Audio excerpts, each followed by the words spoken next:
नमस्कार दोस्तों, स्वागत है आपका दृष्टि न्यूज़ पर। दोस्तों, जो कल हमने वीडियो अपलोड किया था तो उसके नीचे हमने कमेंट्स पढ़े, काफ़ी कमेंट आए हुए हैं। तो बहुत सारे कमेंट ऐसे हैं कि मतलब बहुत ही इन्फॉर्मेटिव कमेंट है। ठीक है, मैं उनका नाम भी अभी बताऊंगा। बहुत सारे लोगों ने कुछ सजेशंस भी दिए हैं, क्वेश्चंस भी पूछे हैं। ठीक है, तो ये जो वीडियो है मैं बता रहा हूँ कि अभी तक का सबसे इन्फॉर्मेटिव वीडियो होने वाला हमारा। तो आपसे अनुरोध है कि आप इस वीडियो को अंत तक देखें और पूरा देखें, कोई भी चीज़ मिस ना करें। क्योंकि अगर आप मिस नहीं करेंगे तो बहुत सारे क्वेश्चंस जो आपके माइंड में चल रहे हैं उनका लगभग सबका निराकरण आपको मिल जाएगा। अगर जो इस चैनल पे नए आए हैं, आपसे अनुरोध है कि इस चैनल को सब्सक्राइब करें। अगर वीडियो पसंद आता है तो वीडियो को लाइक करें। ठीक है दोस्तों, अब बिना वक्त जाए किए हम आते हैं अपने पहले क्वेश्चन की तरफ। देखिए दोस्तों, जो हमने कल एक बताया था कि 10th और 12th का सर्टिफिकेट होना चाहिए मार्कशीट के साथ, तो बहुत सारे लोगों ने हमसे कहा था कि 10th और 12th का सर्टिफिकेट तो होता ही नहीं है। ठीक है, और बहुत सारे ने मतलब अलग अलग बात कही थी। तो मतलब हमने बताया था कि 10th और 12th का सर्टिफिकेट होता है, आप स्कूल से जाके संपर्क करिए। तो आज भी एक उसी वीडियो के नीचे भी एक कमेंट आया, 10th 12th का सर्टिफिकेट आता ही नहीं है। SKS जी जो भी यूजर हैं उन्होंने दिया है। और फिर जय जी ने एक कमेंट किया है कि 10th और 12th की मार्कशीट के साथ ही ऊपर लिखा है सर्टिफिकेट विथ मार्कशीट। यही है ना सर सर्टिफिकेट की, या इसके अलावा भी आता है? तो दोस्तों, जय जी को हम बताना चाहेंगे और SKS जी को बताना चाहेंगे। सबसे पहले तो हम माफ़ी मांगना चाहेंगे दोस्तों, क्योंकि मतलब जो 2007-2008 तक का तो हमें पता है, जो RBSC मतलब जो भी मार्कशीट और 10th और 12th की देती थी उसके साथ सर्टिफिकेट अलग से आता था।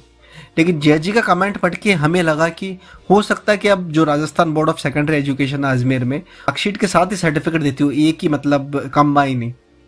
तो हो सकता है ऐसा हो। और जो जय जी क्वेश्चन पूछ रहे हैं, अगर 10th और 12th की दोनों की ऊपर लिखा हुआ है सर्टिफिकेट विद मार्कशीट, तो फिर आपको किसी और सर्टिफिकेट की आवश्यकता नहीं है, आपको वो एक ही चल जाएगा। 2007-2008 में जिसने पास किया तो उसमें 100% हम श्योर है कि उसमें अलग अलग आता था। ठीक है, तो अगर हमसे गलती हुई तो हम क्षमा चाहते हैं दोस्तों। ठीक है, अगर मार्कशीट के ऊपर लिखा हुआ है सर्टिफिकेट विथ मार्कशीट तो वही मान्य है। अगर आपने 2007-2008 कब चेंज किया, ये इसके बारे में हमने रिसर्च नहीं किया था। ठीक है, हम रिसर्च करके इसका बता देंगे आपको कब चेंज हुआ था RBSC का।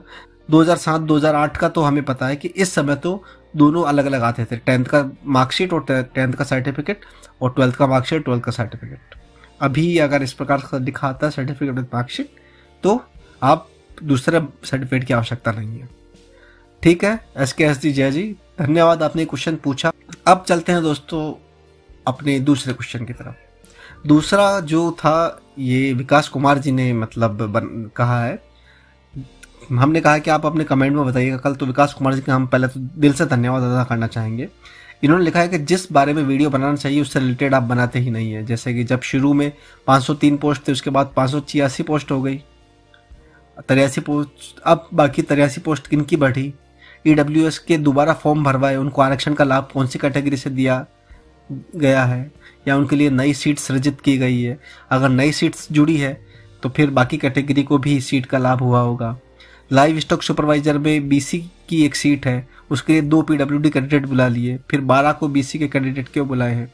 तो इस प्रकार से मतलब जो वाजिब क्वेश्चन है, हमारा ध्यान इस पे गया था, लेकिन हमने अभी तक बनाया नहीं, क्योंकि जो हम कमेंट्स पढ़ते थे इस प्रकार के कमेंट आए नहीं थे। विकास कुमार जी, मैं दिल से बताना चाहता हूँ कि यदि इसको पढ़ करके हमें लगा कि हमें ये चीज़ें बनानी चाहिए। हम आपको विश्वास दिलाते हैं कि आगे आने वाले समय में हम और भी इन्फॉर्मेटिव वीडियो बनाते रहेंगे। और जो ये चीज़ है, अगर हमारा जो अगला जो सीरीज आएगी वो शनिवार को 7 बजे आएगी, उससे पहले देखते हैं। अगर रिजल्ट्स आ जाता है तो हम इन क्वेश्चंस को नहीं ले पाएंगे। अगर उससे पहले रिजल्ट नहीं आता है सबका या नहीं होता है तो हम इनकी क्वेश्चन पे भी हम बनाएंगे। बाकी हम क्षमा चाहते हैं, आप जैसे यूजर के कारण ही हमारा अस्तित्व है, तो आप हमें मतलब एक मार्गदर्शक के रूप में भी आप हमारे लिए हैं। तो आप इस प्रकार से मार्गदर्शन आप करते रहिएगा, बस आप यही हम आपकी आशा करते हैं आपसे। थैंक यू विकास कुमार जी वापस। और दोस्तों, यहाँ पर सबसे बड़ी बात बता दूं कि हम भी आपकी तरह ही हैं। हम कोई मतलब यूट्यूब पे आ गए तो इसका मीनिंग ये नहीं है कि हमें बहुत सारी नॉलेज है। हम भी मतलब आपकी से ही गुजरे हैं। तो हम भी जितने नॉलेज आपको उतना नॉलेज हमें, बस हमें ये कि थोड़ा सा हम रिसर्च करते हैं और हमने बहुत सारे एग्ज़ाम दिए हैं पहले, तो हमें ये पता है कि बस किस किस टाइप से होता है, तो वो चीज़ें आपके सामने रख देते हैं। बाकी बिल्कुल आपकी तरह ही है हम भी, ठीक है। और हमसे अगर गलती होती है तो हम माफ़ी मांगने में पीछे कभी भी नहीं हटेंगे, ठीक है दोस्तों। अब अगले क्वेश्चन की तरफ चलते हैं। ये विकास कुमार जी ने कमेंट किया, इनका डीवी हो गया है। तो एक व्यक्ति ने पूछा था कि मतलब डीवी में क्या क्या डॉक्यूमेंट्स की आवश्यकता है। तो हमने वीडियो तो बनाया हुआ ही है, लेकिन जो भी व्यक्ति ये वीडियो देख रहे हैं उनके लिए एक बता दो, जिनको डीवी में जाना है तो ये भी चीज़ें जो 10th-12 की मार्कशीट, प्रमाण पत्र, एक आधार कार्ड की कॉपी, डिप्लोमा के मार्कशीट और प्रमाण पत्र, मूल निवास, जाति प्रमाण पत्र, 2 फोटो, जो फॉर्म भरा है उसका पहला पेज। तो दोस्तों जो हमने वीडियो बनाया था पहले, उसमें लगभग सारी चीज़ें हमने कवर की थी। 2 फोटो और जो फॉर्म भरा उसका पहला पेज, ये हमने कवर नहीं किया था, तो आप इसमें ये जोड़ लीजिएगा, ठीक है। और विकास कुमार जी का हम बिल्कुल धन्यवाद वापस अदा करना चाहेंगे कि आप एक तरीके से मार्गदर्शक भी बन गए हैं। तो आपसे अनुरोध है कि आप हमारे साथ जुड़े रहिएगा और हमें भी मार्गदर्शन की आवश्यकता है तो आप देते रहिएगा। कोई भी व्यक्ति दे सकता है, ये हमारा एक घर के तरह ही है। अगर हमसे कोई गलती हुई तो आप बताइए, आपसे कोई गलती हुई तो हम बताएंगे। बस ये तो एक कम्युनिकेशन, नॉलेज का ट्रांसफर है ये, बस इससे ज़्यादा कुछ नहीं है, ठीक है। तो आप हमारे भाई लोग हैं और जो भी ये देख रहे हैं तो एक परिवार का ही हिस्सा मान के चलते हैं। यूट्यूब पे अपना एक परिवार है, अपना एक ग्रुप है, उसमें हम डिस्कस करते हैं इन चीज़ों को, ठीक है दोस्तों। अब चलते हैं अगले सवाल की तरफ। ये विनोद कुमार जी का कमेंट है, सर मैंने मेरे जूनियर अकाउंटेंट में 44-45 क्वेश्चन करेक्ट है, मैं कॉन्फिडेंस के साथ कह सकता हूँ, और मुझे मेरा स्कोर देखने के लिए क्या करना पड़ेगा। मैंने RTI भी लगाई है लेकिन मुझे कोई रेस्पॉन्स नहीं मिला है। 48 ओवर हो गए हैं और उससे भी ज़्यादा का टाइम हो गया है। विनोद कुमार जी देखिए, हो सकता है कि मतलब RTI भी 2 तरह की होती है, जिसमें से जो नॉर्मल RTI होती है उसका जो टाइम पीरियड होता है वो 30 दिन का होता है अगर आप लगाते हैं। ऑनलाइन भी होती है, उसका भी हम वीडियो जल्दी आपको प्रकाशित करेंगे कि RTI कैसे लगाई जाती है ऑनलाइन, जो आप घर बैठे ही लगा सकते हैं। जो सेंट्रल गवर्नमेंट में जितने भी ऑफिसेज हैं उसमें आप घर बैठे RTI लगा सकते हैं, उसका हम वीडियो बनाएंगे कुछ दिनों में। लेकिन अब यह है कि जो 48 ओवर वाली लगाई होगी तो हो सकता है RCRB जो है हो सकता है कि अब सबका रिजल्ट ही दे रही है, उसका जवाब नहीं दिया हो, ठीक है। और 48 ओवर हो गए हो तो मान लीजिए कि अभी तो क्या था कि देखिए बहुत सारे जो राजस्थान गवर्नमेंट में जो ये होते हैं ऑफिसेज, उनमें सैटरडे संडे ऑफ रहता है, हो सकता है RCRB में भी रहता हो। और जो फ्राइडे था, फ्राइडे को गुरु नानक जयंती थी तो 3 दिन का कंटिन्यू ऑफ आ गया। तो आप थोड़ा इंतजार और करिए, आपका जवाब आएगा, और जवाब जैसे ही आता है तो आप बताइएगा। और साथ ही साथ दोस्तों मैं ये भी कहना चाहूँगा, इसके साथ एक एडिशनल पॉइंट रखना चाहूँगा कि जो RCRB है वो बिल्कुल आपका नंबर भी बताएगी, कट ऑफ भी बताएगी। उसके बाद अगर आपको कोई ऑब्जेक्शन है तो वो चीज़ अलग है, ठीक है। उससे पहले ही आप निराश मत होइए कि भाई मेरे इतने नंबर आ रहे थे, वो हो सकता है मेरिट हाई पे गई हो, ठीक है। तो विनोद कुमार से कहना चाहिए कि 3 दिन का तो ऑफ था, शुक्रवार शनिवार रविवार, तो आप 1-2 दिन और इंतजार करिए। और अगर आपका मतलब RTI का जवाब आता है तो प्लीज़ आप बताइएगा। Thank you. अब चलते हैं अपने अगले क्वेश्चन की तरफ। ये नवीन चौधरी जी द्वारा ये कमेंट किया गया था, और जो भी ये वीडियो देख रहे हैं उनके लिए एक मतलब आप मान के चलिए कि एक सलाह के तौर पर इन्होंने बताया है कि एक्सपीरियंस सर्टिफिकेट को लेके एक बात पता चली है कि जो बच्चे DV करवा के आए हैं, अगर डेयरी में एक्सपीरियंस है और कॉन्ट्रैक्ट बेसिस पे जॉब की हो तो डेयरी से एक लेटर बनवा लेना। और RCDF और RCRB को पता है एक्सपीरियंस सर्टिफिकेट बहुत लोग फर्जी बनवा के आते हैं, वो प्रॉपर क्रॉस चेक करेंगे इस बार। मतलब कि हमने एक बार पहले बताया था क्रॉस वेरिफिकेशन नहीं होता, तो इनके कमेंट से लग रहा है कि क्रॉस वेरिफिकेशन होगा। तो आपसे अनुरोध करते हैं कि मतलब जो सही चीज़ है उसको ही आप दर्शाइएगा। जैसे 2 साल का एक्सपीरियंस मांग रहा है, आपका 1 साल का एक्सपीरियंस ही है, तो अगर इन्होंने क्रॉस वेरीफाई कर लिया तो मतलब ये गलत हो जाएगा, गलत इम्पैक्ट पड़ जाएगा। तो आपसे अनुरोध है कि जो चीज़ ओरिजिनल है वही आप लगाइएगा, ठीक है दोस्तों। और नवीन चौधरी जी का हम शुक्रिया अदा करना चाहेंगे कि इस प्रकार से आपने यहाँ बताया है, ठीक है। अब आगे बात करते हैं, ये एक यूज़र है A to Z ask for जुगाड़, इस टाइप से कोई यूज़र है। ये बता रहे हैं कि सर अगर कोई एक्चुअली BC कैटेगरी से हो बट एप्लीकेशन फॉर्म अनरिजर्व से भरे और रिजल्ट लिस्ट में अनरिजर्व कैटेगरी लिस्ट में आए तो DV में कोई प्रॉब्लम होगी या नहीं। देखिए दोस्तों, यहाँ एक हमने इनके क्वेश्चन का जवाब कमेंट करके भी दिया था। आप यहाँ वापस यहाँ पे आपको बता देते हैं कि क्वेश्चन लिया ही इसलिए गया है क्योंकि बहुत सारे लोगों को डाउट होगा इस क्वेश्चन को लेकर के, तो उनके लिए फ्यूचर में भी ये ध्यान रहे। कोई भी कैटेगरी जो जनरल से है, अगर जो SC ST हो अगर वो भी जनरल भर देता है, चाहे वो SC का हो ST का हो, लेकिन वो जनरल भरता है तो उसको कोई भी प्रॉब्लम नहीं होगी DV के समय, ठीक है। अगर कोई जनरल का है वो OBC SC ST भर देता है, ठीक है, तो उनको सर्टिफिकेट दिखाना पड़ेगा। अगर वो गलती से भर दिया तो वो एक अफिडेविट भी देना पड़ेगा। अब बात यह है कि जैसे SC ST वाले हैं, SC ST वाले उन्होंने वही कैटेगरी भरी है तो उनको वो कैटेगरी का सर्टिफिकेट दिखाना पड़ेगा। अगर उन्होंने जनरल का भर दिया तो वो भर सकते हैं, तो उनको कोई दिखाने की जरूरत नहीं है फिर, ठीक है। तो कोई इशू नहीं होना चाहिए, ठीक है। अब चलते हैं अपने अगले क्वेश्चन की तरफ। ये क्वेश्चन पूछा है रहीश नाथ भाटी जी ने। सर जी, प्लांट ऑपरेटर में इनकम सर्टिफिकेट की में हमारी आय दर्शाएं या पापा जी की, प्लीज रिप्लाई दीजिए। तो देखिए दोस्तों, इनकम सर्टिफिकेट में एक तो परिवार की आय बनती है, परिवार में टोटल कितना मतलब कमाया जाता है।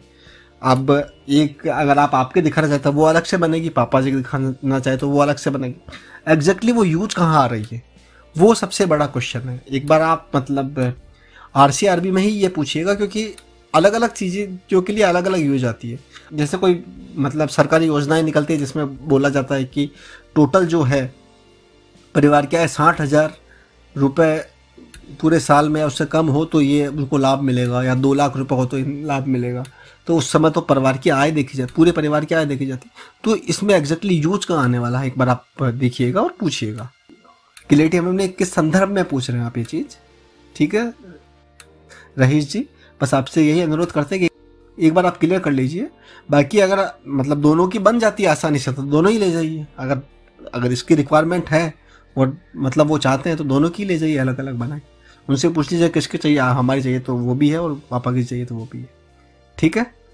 लेकिन इससे पहले आप एक बार कॉल करके पूछ लीजिएगा। और बाकी कभी कभी क्या होता है कि जैसे 3 दिन अगर इंटरव्यू चलेंगे तो आप फर्स्ट डे चले जाइए वहाँ, तो 1-2 सर्टिफिकेट 1-2 मतलब डॉक्यूमेंट की आवश्यकता हो तो आप 2 दिन आपके पास समय है, वहाँ पे आप जा करके 2 दिन में वहाँ पर जमा करा सकते हैं, ठीक है रहीश जी।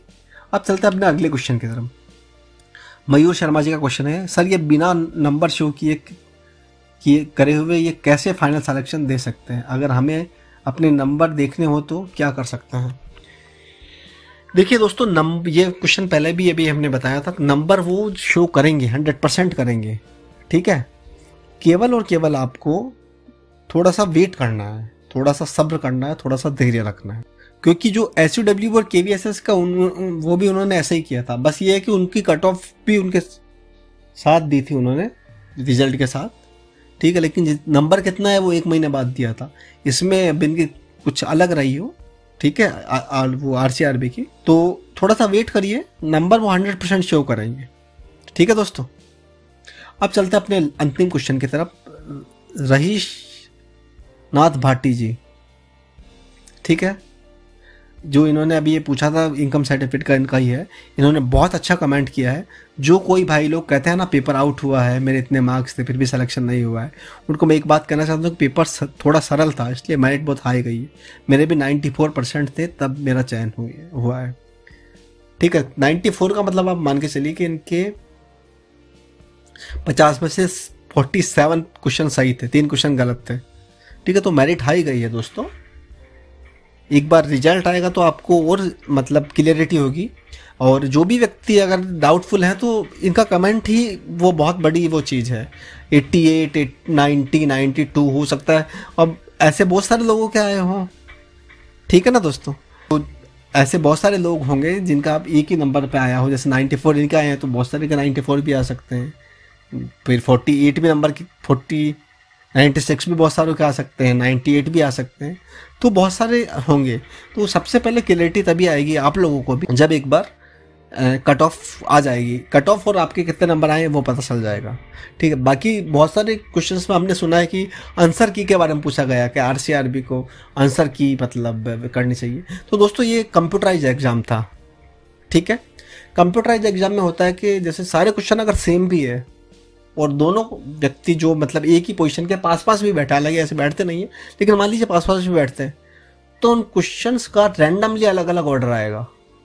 तो उसमें कोई सेट नहीं होता है, क्या set A, set B, set C, ठीक है। अगर आंसर की देनी भी होगी तो पूरे क्वेश्चन की लिस्ट एक साथ देंगे और उसके नीचे आंसर देंगे, और वैसे ऐसा होता नहीं है दोस्तों, ठीक है दोस्तों। तो IBPS तो अपना फेयर ही करती है दोस्तों, क्योंकि बहुत सारे बैंक्स वगैरह भी उनसे एग्जाम करवाते हैं।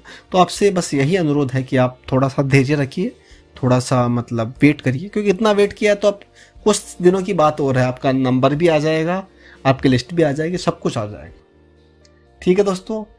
और हमें उम्मीद करते हैं कि ये सेशन आपके लिए बहुत ही हेल्पफुल रहा होगा। जो भी आपको डाउट हैं वो भी क्लियर हुए होंगे, और बाकी आपसे यही अनुरोध करते हैं कि अगर इस चैनल पर नए हैं सब्सक्राइब करिए, इस वीडियो को लाइक करिए अगर पसंद आता है तो। Thank you.